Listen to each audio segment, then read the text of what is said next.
make it hot that this has not happened for the last year and a half. Let's just all roll with it and pretend. Welcome back. Or welcome if this is the first time y'all ever been here. This is Take the L podcast.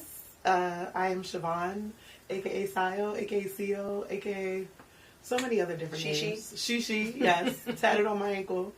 So for those who don't know, this is a podcast that focuses on people who thought they were really in the worst part of their lives, their L, and from it, they learned a lesson.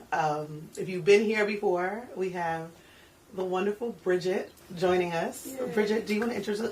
Make people intro themselves because I want them to tell people who they are from their perspective. So let's go ahead and you do your intro, Bridget. Ooh, so while in this seat, this is my second time in this seat. Yeah. And wow, it has been a year, huh? A year and a half. You came in like February. I did. Of 2023. Yeah. Yeah. Well, I'm Bridget Kelly, for those of y'all who are not familiar. Bridget Kelly Hall. Bridget Kelly Hall, actually. Hyphenated, yes. A whole wife now. Wow, a year and a half. So much has changed in 18 months. 18 months will do it. Will put you through the ringer. Boy. Okay? The only thing we're acknowledging is the wedding, though. Yeah, that's honestly blessings only. Yes. And some of the losses were blessings, too, along the way. So praise God. I'm grateful nonetheless. Poop on the podcast. Look at that. Look at that. You see? Look at the turnaround. Full circle. And I'm actually really excited that you asked me to come back today because this time around it's going to be a little different. Yes, it is. We are going to switch things up. It is. You got to tell them who you are first. Who am I? Child. I'm a singer. I'm a podcaster. I am a friend. I am a daughter. I am a wife. I am just a creative. Just an all-around good time. You are. I like to think of myself as a good time. You are a good time. I think that's the best way I can put it. That's probably my best intro. Okay. If you can't tell, things are a little different this time. So yes, Bridget has been here before. Mm-hmm. We are not actually interviewing Bridget again. Mm-hmm. Bridget is here to interview me. It sounds crazy to say, but I think one of the things about this podcast was I really wanted, it was born from me and the stuff that I went through. Mm-hmm. And I don't think I've ever fully shared that. Like we did a little clip when I was like doing my teaser, but I don't think we really went full in depth into who I am. Mm-hmm.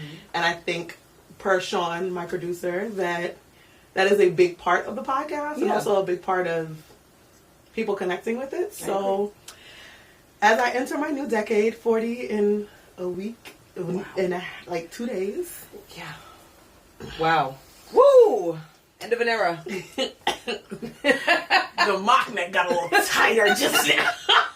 Oh, it's hot in here. So 40 in like literally 9 days. Mm-hmm. Next Monday. I figured we might as well just kick this podcast back off with me talking about myself. So we're going to switch seats because this is technically the interviewer seat, and I'm gonna get into the hot seat. So love this. Real quick. Give us 5 seconds. Come on. Love it. Okay. It feels weird on this side. Wow. Oh, no. No. There's a camera directly on you on this side? Directly on you. Has this camera been here this whole time? Since day one. And y'all just be looking at it? Oh, God. Damn. Okay. That was a little bit more than 5 seconds, but now... That's fine. It's Bridget's show now. We're here now. Welcome back. Now that I'm in this seat, my name is no longer Bridget Kelly. My name is now Cayenne Sawyer. Okay. Not to be confused with Diane Sawyer. We're giving a little spice. It's giving a little spicy white in this chair. So. Okay. Yeah. Why not? She's been saying this since last night. I did not know you were actually changing it. Okay, it's giving Cayenne Sawyer. Because, Diane Sawyer got all the tea from some of our faves. She got all the tea from Whitney Houston back in the day with the crack is whack. Yeah, with Rihanna too. That's right. Yeah, with Rihanna too. Yeah.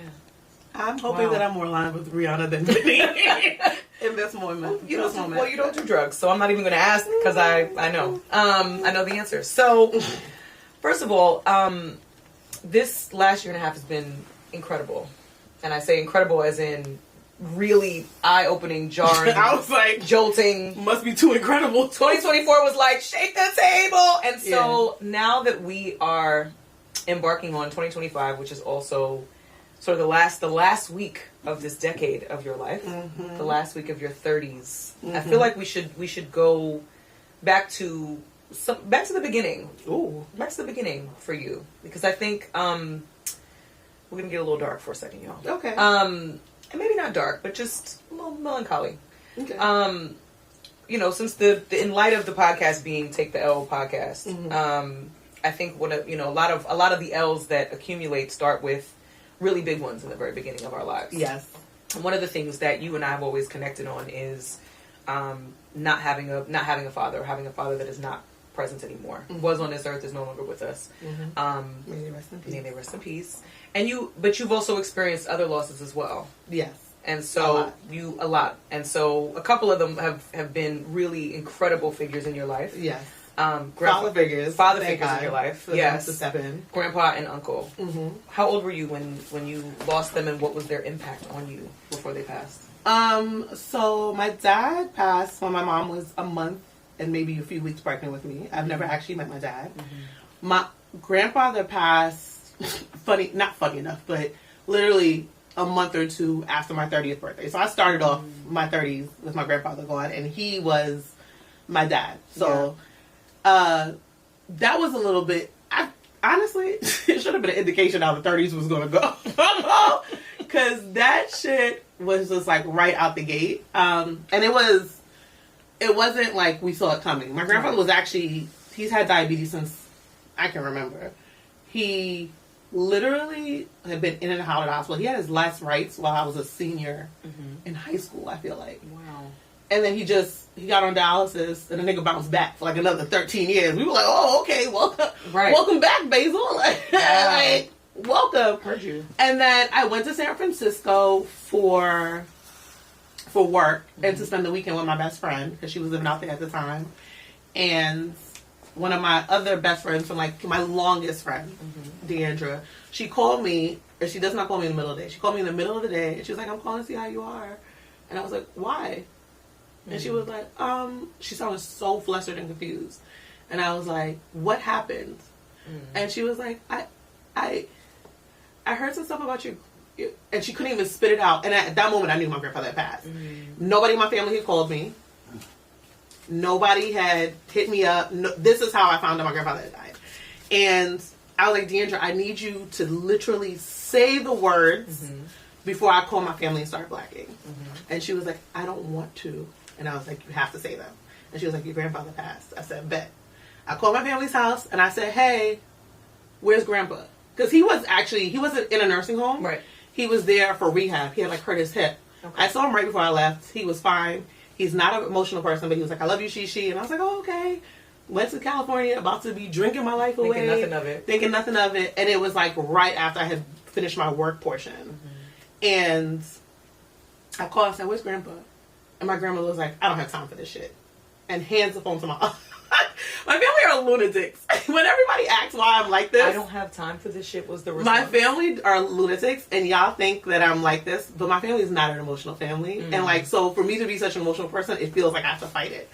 My aunt picked up the phone and I was like, where's grandpa? And they were like, don't call here with your attitude. And I was like, where is my grandfather? Don't call with an attitude? And they said, I said, where's my grandfather? And they were like, he passed. And I was like, when were y'all going to tell me? Like, after I broke down, I was sobbing. I was like, when were y'all going to tell me? They were like, Monday when you got back. It was Thursday. And I was like, oh, I'm going, like, I wanted to spaz. I couldn't get a flight out that night. Wow. I was able to get a bereavement flight the next day. And then I was supposed to be working. I told my job, I was like, I literally can't think. I can't function. And they were like upset that I wasn't able to manage a call. And I was like, this is what I have to know. I have to leave this job. And that actually is what changed my career trajectory, because leaving that job and just like saying fuck that job was just kind of like how I started working at TED and all that stuff. But it was just weird because I came back home and I got home. I was living in Harlem at the time. I went straight to the Bronx and no one hugged me. I walked in the house, no one hugged me. It's not funny. I'm laughing because I'm just imagining it now. The first hug I got was from one of my old joints. He knew my grandfather. I told him what happened. He came to meet me at my house with the weed because I needed medication. Help me. Shout out to you, nigga. And like he hugged me, and that's when I realized I was like, no one hugged me the whole time I was in that house. So it was just a lot. It was just a lot, and I feel like that changed the trajectory of like the next few years for me. I did like a personal development program. I was just searching for something. I felt very ungrounded after he passed, and I think that moment of finding the grounding is really what helped me to become the person that I am today. And then a few years down the line, that was 2015, 2017, my uncle went to Antigua. He came home. We had Sunday dinner like usual. And at the end of Sunday dinner, he was getting ready. He was tying his shoe to go get his cab back to Co-op City in the Bronx. And when he came up, his face was distorted. And we were like, okay. He said he needed a bag. He like indicated for a bag for him to throw up. And we realized we were watching him have a stroke. Right. We got him to the hospital. My family, I was like, should I leave? Should I stay? He was fine. He was coherent. Yeah. They were like, it's a stroke, but we're going to keep him overnight for monitoring. So my aunt was like, you could just go home. We'll be fine. Everybody kind of just went home because it's like, we can't stay because he's fine. There's no reason for us to stay. And then apparently he had 3 or 4 strokes over the course of the night. Jesus. And he never woke back up. He was in a coma for about 2 to 3 weeks, and he died on December 4th of 2017. Wow. And I was just like, oh. Right. Oh. And we weren't close. We weren't like super like besties. My favorite. Well, he was my favorite uncle because he was like one of my only uncles. Right.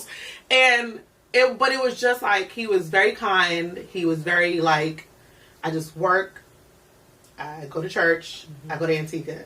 And I remember right before he passed, he said something like to my mom about, they were complaining about bills. Because family, yes. Because bills. Actually, I was going to say because bills. But he was complaining about bills. He was like, he said to my mom, he was like, yo, it's too late for us.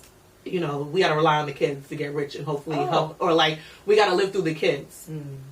And I was just like, no, you don't. You have plenty of life to live and things like that. And that was like maybe a few months before he passed.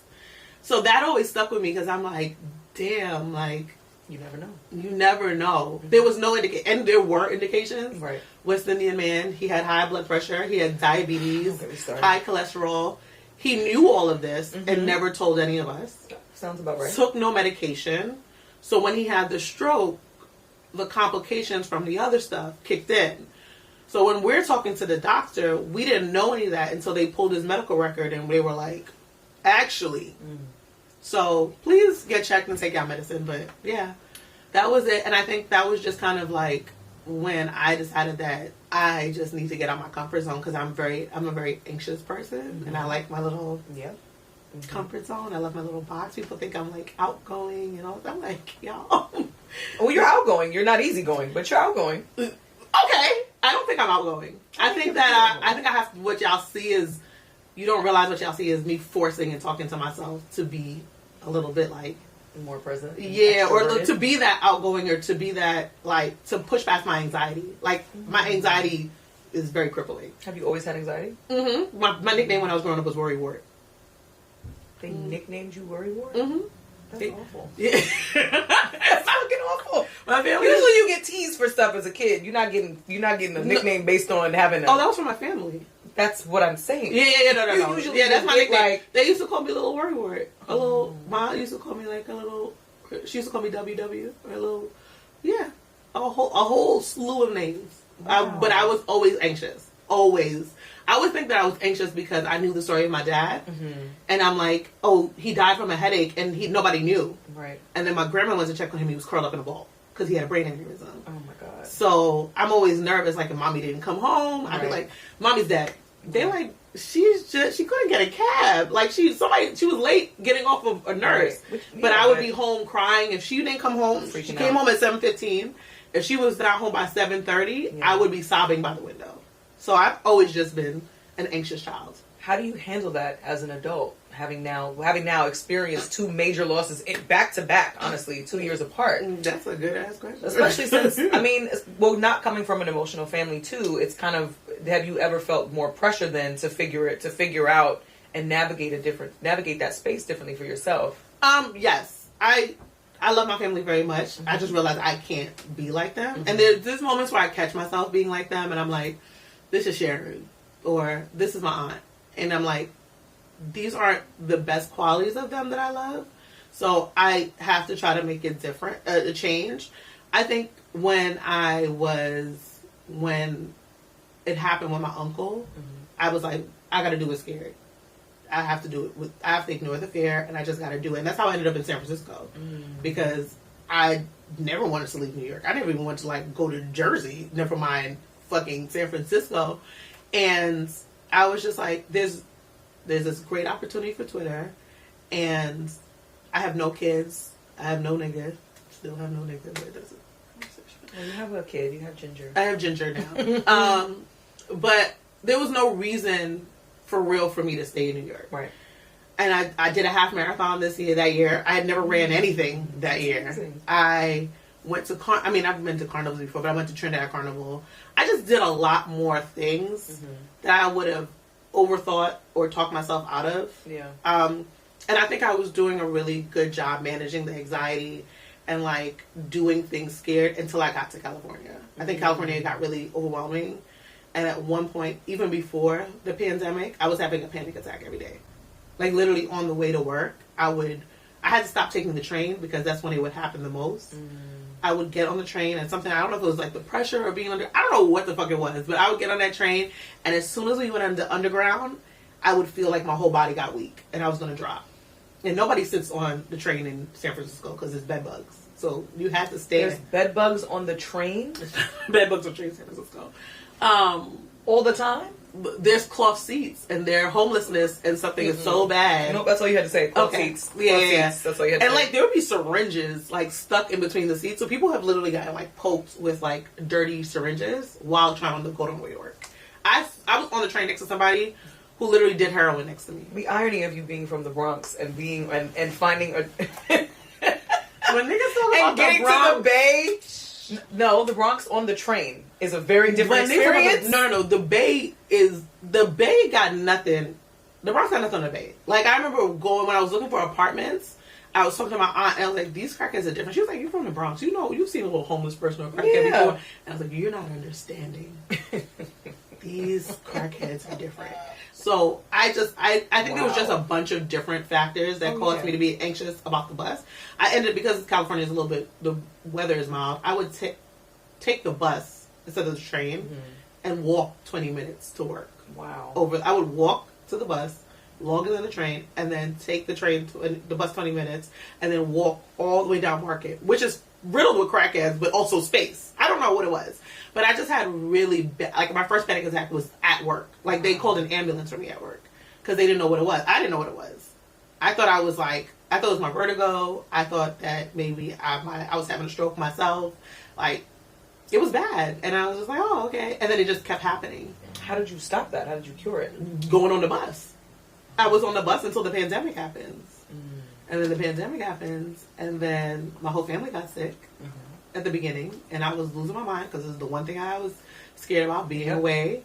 And then I came back to New York, and I think that when I came back, I think the pandemic changed everything because I went back into my anxious state. Yeah. Like I went back. Well, I mean, it sounds like you were anxious in the Bay, and I was, but I was it still was a different type of anxious. Yeah, it was very present. Yeah. And that's actually why I started going to therapy, because I was like, I've tried therapy before, but I didn't really like my therapist. They wasn't really doing it for me. Gotcha. And then I just was like, I can't get on a train. I was like, I am from New York, and I cannot get on a train. It happened in New York too. And I was like, this is, something's wrong. Yeah. So I had to go to therapy. I started acupuncture. I did those in conjunction, and then COVID hit. Love acupuncture. And I started working out. I tried to do all the stuff, but obviously the normal routines were different. Still very different, yeah. I got back to New York. The panic attack stopped after a while. And then I got back to New York. I was not supposed to stay, and then I was like, I can't leave. So What made you feel like you couldn't leave? Well, my aunt and my grandmother had long COVID. And then, we didn't know when COVID was going to stop. Right. Also, San Francisco, again, was